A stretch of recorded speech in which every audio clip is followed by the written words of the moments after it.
Saudara Komisi 3 DPR resmi memilih Komisaris Jenderal Polisi Setio Budianto sebagai Ketua KPK untuk periode 2024 hingga 2029.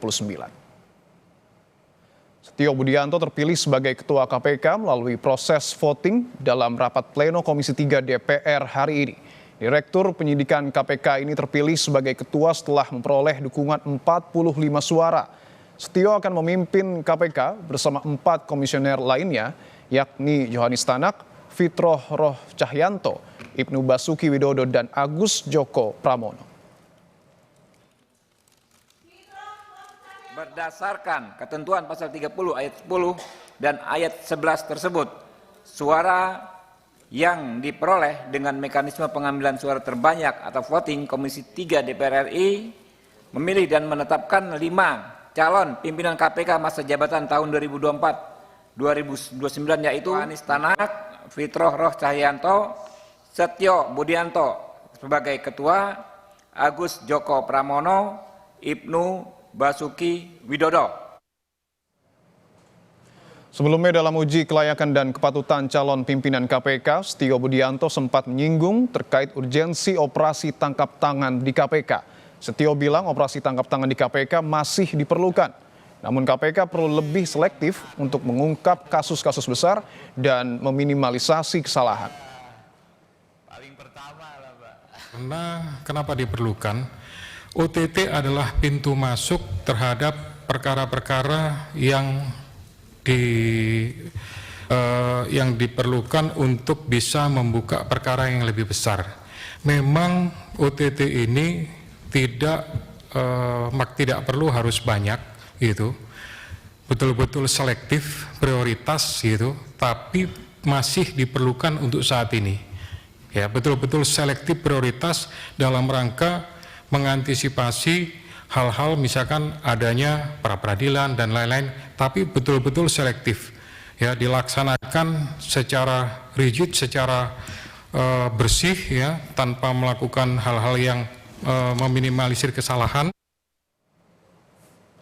Sebelum terpilih sebagai Ketua KPK, Setio Budianto memiliki pengalaman panjang di bidang pemberantasan korupsi.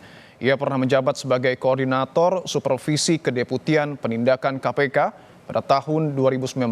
Setahun kemudian, ia dipercaya menjadi Direktur Penyidikan KPK. Sebelumnya, ia juga menjabat sebagai Kepala Kepolisian Daerah Sulawesi Utara.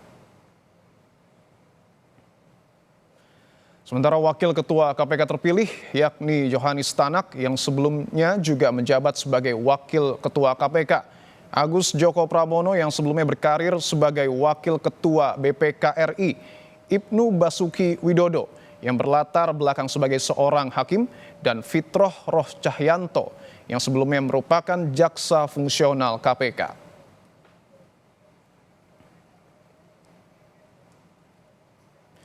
Sementara itu, peneliti Pusat Kajian Anti Korupsi Universitas Gadjah Mada, Yogyakarta atau PUKAD UGM, Zainur Rohman mengkritik sosok calon pimpinan KPK yang didominasi dari institusi penegak hukum dan tidak ada unsur dari masyarakat dan akademisi. Menurutnya, komposisi saat ini membuat pimpinan KPK tak bisa independen dan bergantung pada institusi lain. Akan sulit menurutnya pimpinan KPK saat ini mengusut kasus korupsi di institusi mereka.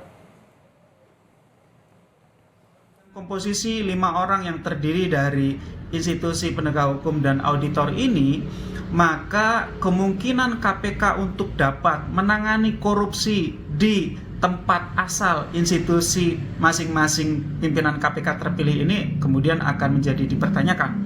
Apakah mereka ini akan bersedia untuk melakukan penindakan perkara korupsi di institusi kepolisian, kejaksaan, kehakiman, maupun di BPK.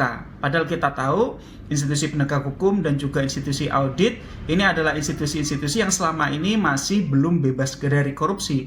Justru disinilah salah satu epicentrum dari korupsi.